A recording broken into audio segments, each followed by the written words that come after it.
Everyone feared room 313. I put it at the center of my plan. Here he will pay for what he did to me. I tell you that first because I do not want to waste your time with small talk or sympathetic pauses. You are not here for comfort. You are here to watch the engine of someone else's life grind to a halt, and if you keep reading you will watch it from the front row, smelling the varnish and coffee and the metallic tang of deception. I arrived on a rainy Thursday with a single suitcase and an intentionally measured expression. The lobby smelled like lemon cleaner and old money. The owner, my owner, once, in another life, walked past the reception with the same easy smile that had been efficient in past betrayals. He did not look at me twice. It is a luxury afforded to men who have insurance policies of arrogance. They assume ghosts disappear when convenient. He was wrong. On paper, I was Mara Voss, seasonal housekeeping. I wore the uniform, the name badge I had printed the night before on a borrowed printer, neat block letters so no one felt the sting of my real name. On paper, I took orders. In reality, I took inventory of secrets, of careful lies, of the small human errors people make when they think they are protected by a facade. Room 313 had a history. Someone had left forever in that room once, rumor said, and nobody bothered to verify if the rumor was true. The staff called it the quiet room. Guests requested other floors. It had peeling wallpaper the color of old tea and a radiator that coughed like a man with a guilty conscience. I liked rooms with a past. They listen more easily. The first week, I learned names and routines like prayers. The concierge, a man with a wristwatch he used like punctuation, called himself Paul and kept receipts folded like secret treaties. The night manager, Angela, had a fondness for early morning cigarettes that left the door to the delivery stairwell open. The owner, Daniel, preferred afternoons, ribbon cuttings, champagne, small talk delivered with a credibility he did not quite feel. He passed through the lobby like a tide, leaving behind small seashells of influence and a squeal of polished shoes. I made a practice of being where he had been. I made a practice of noting the things he thought were invisible. I used the quiet of being a cleaner to read people. I learned which guests wrote wills on napkins, which executives left laptops unlocked like diaries, which couples rehearsed the futures they would never have. People leave themselves like a trail of breadcrumbs when they think no one is watching. Even the most careful man is sloppy with other people's trust. In room 313, secrets nested under the bed and behind the headboard. A pack of unpaid invoices, a flash drive labeled in a handwriting I recognized, his, smaller, deliberate, a torn photograph with two faces and a coffee stain across the smile, all small things, but each one a nail. You may ask why I did not go to the police. Why not tear down his facade with a single report and a stack of compiled proof? Listen to me when I say this. The system is trained to mop bloodstains, not to cleanse reputations meticulously reconstructed by men who own favors and a ledger of favors returned. To expose him publicly without spectacle would have allowed him the chance to instruct his lawyers to call it misunderstanding, to call it a forgery, to call my face a woman who had been reduced by him before a liar. No, I wanted spectacle. I wanted to watch his friends rearrange their social calendars to avoid the stain. I wanted the slow, soft collapse of everything around him. I wanted him to feel how it sounds when applause dies mid-clap. So I played small for a long time. I smiled politely when he complimented the new carpeting, and I laughed at the jokes that landed like thrown keys. I found ways to be useful. A replacement chiffon for a stain that would have otherwise led to a customer complaint. A suggestion about throw pillows that the events manager accepted like a prophecy. He trusted me because people like him confided in the staff, a predator's bonus, the sense of control that came with making others invisible. They unfurled their concerns to us and left their armor at the desk. They thought we were going to sweep. We were sweeping, but not their dirt. The first small crack was an envelope. I found it taped beneath the vanity in 313 when I was inspecting for mildew and the little things guests leave behind. The flap bore the initials D.L. in a looping hand that resembled a signature on contracts I had once seen. Inside were invoices for a construction company and emails printed and folded, references to permits unfiled, a bank transfer whose numbers matched a retired accountant who had died in a nursing home last year. Nothing the police could not deny as confusion, but a slip in an otherwise immaculate ledger. I did not show this to anyone. I did what felt impossible. I copied, I photographed, I saved. I made sure the envelope could be discovered in the right way. My methods were not violent. I have read too many tragic endings to find them satisfying. Violence is messy and tends to be indistinguishable from revenge in the first blush. I wanted something cleaner. I wanted the unspooling of reputation to be surgical, leaks timed to a function, whispers threaded to a sponsored dinner, the right person overhearing at precisely the moment of maximum humiliation. I learned enough about gossip to know that it is a currency more valuable than legal proof in many rooms. Give a rumor the right shape, and people will make it true for you. I started with anonymity. A late-night email to a local magazine and signed, hinting at how the hotel had quietly displaced neighbors for a new wing of luxury residences where the contracts had been massaged. An old client of the hotel's events manager took the bait, asking for comments. Daniel offered a carefully phrased denial and an invitation to tour the wing, a PR exercise. I scheduled my placement for that evening. I swept the suite personally, allowing a cleaning cloth to brush against the guest book where I tucked, almost imperceptibly, a set of reproduced receipts. It felt obscene and righteous all at once. The second crack was social, a whisper that the hotel's charity gala had funds that didn't line up, that the donations had curious beneficiaries. I left a coffee stain on an audited page set near the manager's desk, the type of harmless imperfection that draws attention. A junior accountant, already uneasy, saw the page and made a copy before shredding it, destined for a curious journalist, and from there, for an inbox everyone wanted to avoid. The company began to field questions. Champagne tasted flatter. Sponsors, who had once lined up like obedient birds, began canceling quietly. Daniel's reaction was a line on his face.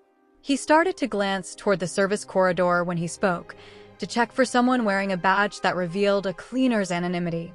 He tightened his hold on the narrative, telling the staff that rumors were nothing but the industrious imagination of the bitter. He walked in public with his chest out, the posture of a man who assumes posture is a substitute for truth. He started to come into room 313 in the small hours, claiming to check on a guest who had asked for extra pillows. He left more hurriedly than he came, hands smelling faintly of his cologne and a frantic energy that is useful when lying. You have to understand, these were not huge transgressions I revealed. They were slivers, a trustee's name connected with a shell company, a misfiled permit, a pattern of employee payments routed through a laptop purchased in a neighbor's name. But reputation is not a ledger, it is an impression painted on other people's ears. I fed that impression like a patient fencer, leading him to parry where there was no threat and to expose himself by swinging. There was one night I almost lost everything. A guest discovered me in 313. She was an elderly woman with a temper who had come to celebrate the anniversary of a lost husband. She pulled the blanket over her shoulders and scolded me for entering without knocking. Her eyes found me and unexpectedly softened. "You look like someone I knew," she said. She asked me about the history of the hotel and whether rooms could be haunted. I laughed, a small, safe laugh, and lied, "Only if you tell them the right story." She told me anyway, a story about a boy who had hidden a treasure under a floorboard when the war came. I went home that night and listened to the radiator cough until dawn, and realized how close I had been to being human instead of fury. But human being is dangerous when you are steering a ship to wreck. Empathy weakens the plan. I pressed it back into the chest like an unwanted bone and kept walking. It is important, I think, to keep some darkness to oneself when operating on behalf of hurt. You become a mirror that returns to a man the reflection of his own deeds. Mirrors are sharp. One afternoon, someone left a file in the laundry room. It was marked with the hotel's events director's initials and contained a handwritten note, "Handle quietly, D." It was a schedule of payments to accounts I could not trace, wrapped around the name of a local housing board member. I photographed it on my phone and sent the photograph to 3 anonymous accounts, one belonging to a local politician known for anti-corruption crusades, one to a blogger with a taste for scandal, and one to a former tenant who'd been evicted years before. I watched from the pantry window as their reactions multiplied like mice. The blog post went up the next day, and with it came a series of comments like a slow fire. The hotel's bookings dipped. Daniel's composure frayed in private ways. He started to argue with the reservation software about double-booked dates. He raised his voice in meetings about contractors and grew sharp with the staff who could not control the world. He began to call me by my badge name in the hall, as if repetition of a superficial label could anchor him. Mara, he'd say, and the rest of his voice strained at the edges. Good work on the linens. He did not know that when he praised me, his compliment was a blade that cut the rope he had tied to his own reputation. Then the night of the gala came. Black tie, crystal, an orchestra that thought itself immortally tasteful. I had placed a copy of certain receipts inside the program, folding the printouts so the edges matched the decorative flourish of the invitation. The gala was a river of fragile pride and expensive fabrics. I moved through it in a disguise ironically invisible, an extra server dispatched to manage water. I watched him from across the room as he laughed too loud at jokes about civic pride. I watched him raise a glass to people who would be asked to explain why their names had been associated with a questionable transfer. The first whisper began at a table near the stage, the sound of people shifting in their chairs. The orchestra continued. The chandelier gleamed like a blade. My heart beat an odd rhythm, not fear, not elation, but the meticulous patience of someone counting the correct number of stitches before a seam is cut. After the gala, things accelerated in the way a fever does when it finally finds a weakness. Sponsors withdrew. A donor who had once been pictured with Daniel in the local paper called his office to ask pointed questions. The press, which feeds on the wounds of small towns and big cities alike, loved a narrative with names and numbers. The once untouchable facade of the hotel started to show the desperate work behind it. Rapid hiring of PR consultants, cancellations of planned renovations, and, above all, a man who could not sleep. It was then that he started to come to 313 more often, under the pretense of checking the room's amenities. He would sit for 10, 12 minutes sometimes, alone in the armchair, hands folded like a man rehearsing forgiveness to someone he knows he does not deserve to forgive. He would leave his phone on the bedside table, screen facing down, a small mistake. Phones are like people. They make mistakes when they are too confident. Once, his email notification vibrated sideways across the bed, and I saw, just for a second, a draft open to a message that read, "Pay off, quietly, before this spreads." He swallowed his fear like a man gulping an unpalatable drink and left without looking at me. I would not have been able to break him if his friends had stood by him.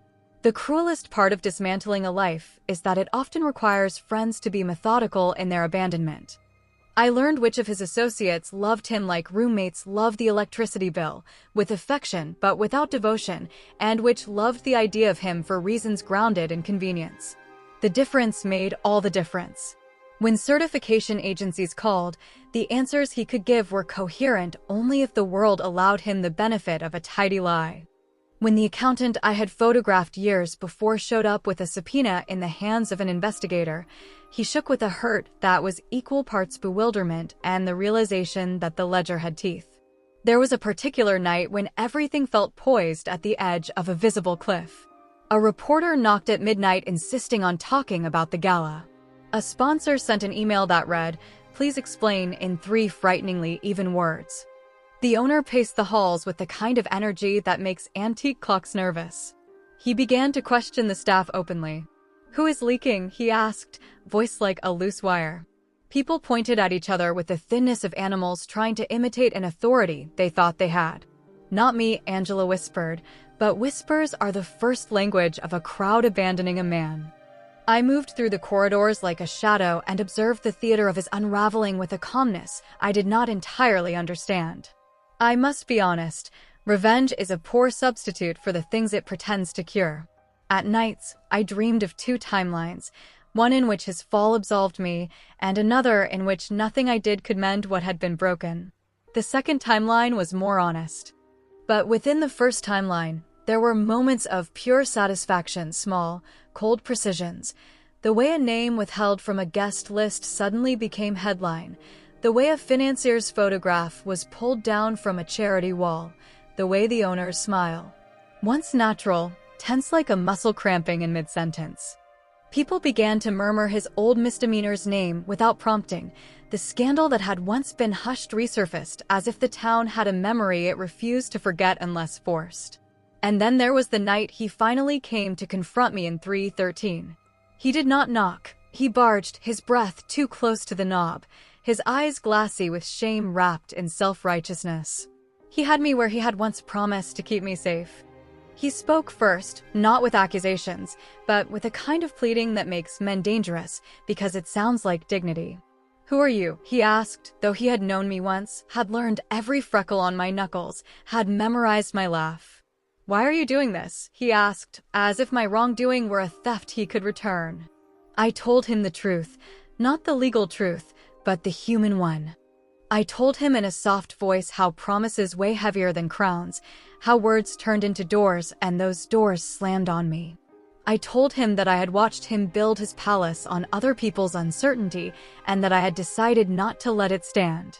He looked at me like a man auditioning for remorse, but his gestures were scripted, and scripts are easy to read. He said a string of things I had not expected, apologies without ownership, offers without repair. I laughed, and I handed him an envelope. Inside was a receipt, the cost of the temporary housing someone he had evicted had to pay, the signature on a document that sealed a family's bankruptcy. He read it, and his face changed into something like a small animal learning the language of a trap. "Go to the police," he said suddenly, as if the rounded corner of the idea would make it less real. "If you have something, prove it. We can settle this." "I have already proved it," I said. "You just need people to listen." He looked at me, and at that moment I saw the man who had once loved me and the man who had arranged my ruin as two unharmonious overlays. They did not line up. That is when he made his ungraceful mistake. He reached for the bedside drawer where he had once stored an old habit, a cigar, a penknife, and when his hand brushed the dusty wood he knocked something loose. A small, perfect object slid out and clinked on the floor, a paperclip holding a stack of invoices he had thought secret. He tried to snatch them back like a man attempting to hide a wound. The room smelled of varnish and his cologne and the small smoke of panic. He begged, an ugly, stunned supplication, for me to stop. But stopping is not mine to do anymore. He had given me reasons enough. What he did next horrified me in ways I expected and did not. He went public with a counteraccusation before his lawyers finished knitting the net of defense. He called me unstable, he alleged blackmail, he threatened the little careers of people who had become inconvenient. His voice, amplified by the microphone of privilege, sounded loud on the local news. I watched him make the first, predictable defensive moves of a man who believed in the predictability of systems. He thought he could spin the narrative back into a comfortable lie if he could only raise his voice high enough and often enough. But people had already seen him fumbling. They had seen his hands where hands should not be. They had felt the emptiness behind his smile. The city had been primed with small, corroborating noises, the blog posts, the copied receipts, the whispered doubts of neighbors.